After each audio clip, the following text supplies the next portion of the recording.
Halo, selamat bertemu kembali bersama dengan channel Agus Berbagi. Kesempatan ini kita akan lanjutkan pembelajaran kita, dan kali ini kita akan membahas tentang sel-sel darah. Dalam hal ini yang kita akan bahas hari ini adalah eritrosit atau sel-sel darah merah, bagaimana struktur dan peranannya dalam sistem peredaran darah pada manusia. Baik, kita lihat pembahasan sel-sel darah merah berikut ini. Sel darah merah atau biasa disebut eritrosit. Kita akan lihat bagaimana karakteristik ciri-ciri dari sel darah merah ini dan termasuk nanti peranannya dalam sistem peredaran darah pada manusia. Nah, baik, kita akan lihat yang pertama. Berbentuk bulat pipi dengan bagian tengahnya cekung. Tadi saya sudah katakan waktu saya tunjukkan gambarnya, biasa disebut bikonkav. Dia bulat, kemudian bagian tengahnya itu agak ke dalam, agak melengkung ke dalam, yang disebut dengan bikonkav. Itu ciri pertama dari sel darah merah. Kemudian sel darah merah tidak memiliki inti. Nah, ini yang membedakan dengan sel-sel yang lain. Karena sel darah merah manusia itu tidak memiliki inti sel. Yang berikutnya adalah warna merah pada sel darah merah disebabkan adanya hemoglobin dalam sel darah merah itu. Jadi kalau ada pertanyaan nanti mengapa ini warnanya merah, karena ternyata yang menyebabkan itu berwarna merah adalah adanya kandungan hemoglobin yang berada pada sel darah merah. Dan kandungan ini juga lah yang berperan dalam fungsinya nanti untuk mengangkut oksigen, atau dalam fungsi eritrosit yang berperan mengangkut oksigen. Saat inilah hemoglobin inilah yang akan mengikat nanti baik oksigen maupun karbon dioksida dalam sistem peredaran darah dalam tubuh manusia. Ini karena ciri yang berikutnya, ciri yang ketiga dari eritrosit. Ciri yang berikutnya, hemoglobin merupakan suatu protein yang mengandung unsur besi. Nah, biasa bahasa umumnya kalau orang kekurangan Hb biasa disebut kekurangan zat besi. Sebenarnya yang berkurang pada saat itu adalah Hb-nya. Berikut ciri yang berikutnya adalah sel darah merah paling banyak terdapat di dalam darah setiap 1 mm kubik. Ya. Setiap 1 mm kubik darah kurang lebih sekitar 1 tetes darah. Kalau dibandingkan 1 tetes darah terdiri atas 4-5 juta sel darah merah.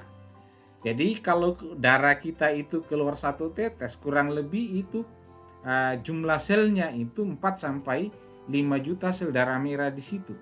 Nah, ini perbandingan aja bahwa 1 mm kubik itu kurang lebih kalau dibandingkan 1 tetes darah. Ini. Jadi yang normal dalam darah kita itu 1 mm kubik darah itu mengandung eritrosit atau sel darah merah 4-5 juta sel darah merah. Ciri yang berikutnya, sel darah merah itu dibentuk di dalam sumsum merah tulang sesudah lahir. Jadi ketika kita sudah lahir, sistem pertulangan sudah mulai, maka ini dibentuk di dalam sumsum merah tulang. Dalam hal ini adalah banyak dibentuk di dalam sumsum merah tulang, terutama pada tulang pipi, tulang belikat dan sebagainya. Itu kalau sudah lahir. Nah, selama dalam kandungan, sel darah merah ini dibentuk di dalam hati dan limfa. Jadi sudah ada memang ketika kita dalam kandungan, dan yang membentuknya itu adalah hati dan limfa. Ini ciri berikutnya. Kemudian ini tidak lama bertahan, berusia atau bertahan sekitar 100-120 hari. Nah, sel darah merah ini ketika berumur kurang lebih 120 hari itu akan mati, dan itu sebabnya sel darah merah dalam tubuh kita itu harus dibentuk terus-menerus. Nah, akan ada gangguan nanti kalau jumlah yang mati, jumlah yang mencapai usia 120 hari lebih besar dibandingkan jumlah yang dibentuk. Nah, ini yang menjadi satu kelainan nanti.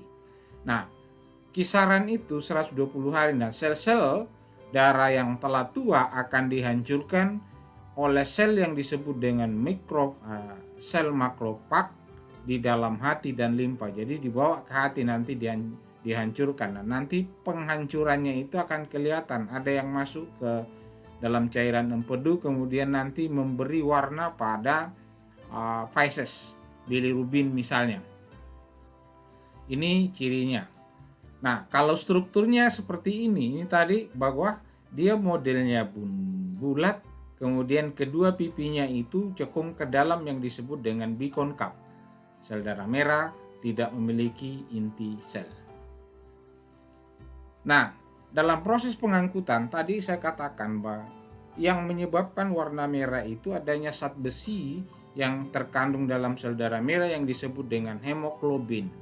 Hemoglobin ini berperan penting karena fungsi dari sel darah merah ini adalah mengedarkan oksigen dan karbon dioksida dalam sistem peredaran darah manusia. Maka hemoglobin ini akan mengikat oksigen nanti, kemudian itu diangkut ke seluruh tubuh. Nah, dalam bentuk ikatannya setelah bereaksi, hemoglobin bereaksi dengan oksigen O2, itu akan terbentuk HbO2 yang disebut dengan oksihemoglobin. Ini yang beredar ke seluruh tubuh dan sampai ke dalam sel tubuh, oksigennya akan dilepaskan ini dan digunakan oleh tubuh untuk bernapas. Nah, setelah melepaskan oksigennya ini Hb-nya akan bebas lagi dan dia akan kembali ke paru-paru, nanti akan mengikat CO2 hasil pernapasan kita. Hasil pernapasan dari sel itu akan diikat kembali oleh hemoglobin darah. Ini akan diangkut oleh vena menuju ke paru-paru dan CO2-nya nanti selanjutnya kita akan keluarkan dalam bentuk pernapasan. Nah, ini peranan hemoglobin dalam sel darah merah, sehingga fungsi utama dari sel darah merah atau eritrosit ini adalah dalam proses pengangkutan oksigen dan karbon dioksida yang diedarkan di dalam seluruh tubuh kita.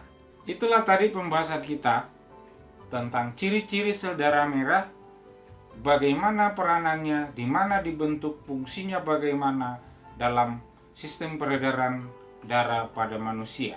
Sampai bertemu kembali bersama dengan channel Agus Berbagi. Salam sehat.